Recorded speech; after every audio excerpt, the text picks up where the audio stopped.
161 Overlook.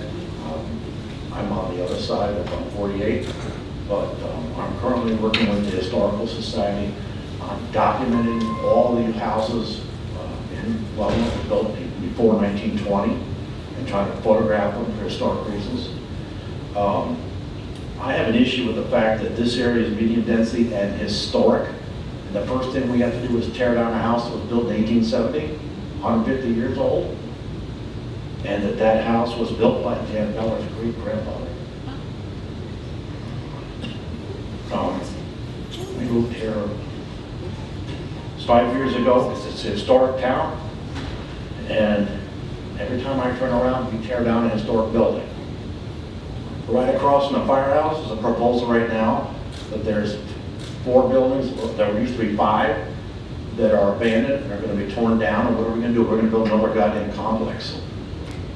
And I really struggle with the word historic.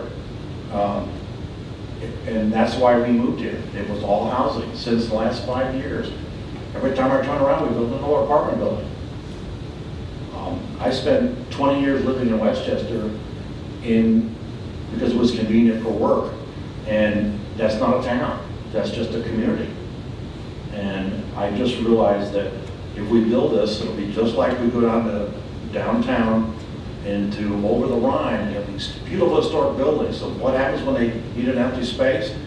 They built a building that looks like a Russian gulag. I mean, it's just a big square with porches hanging out the front with cast iron railing. It doesn't fit into over the Rhine. We're going to put the same damn thing. Now, I spent 45 years doing mechanical engineering on everything from hospitals to historic buildings, anywhere from Boston, everywhere down to Puerto Rico. And I know what it takes to build a historic building or buildings that look historic. And I just know what will happen. This thing will go in, a big square box. They'll promise everything.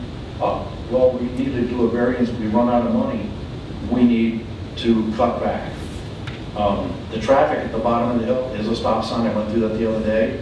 That's a 5-way stop intersection. Somebody explained to me how that is even possible. You're going to have 100 cars going up Oak, across Hannah, and down out the other way. There's 2 sets of stop signs, and at the other end, when you get to the main road up there, that's a stop sign. You can't get out of that road on a normal day. I'm really questioning this 105 parking spots.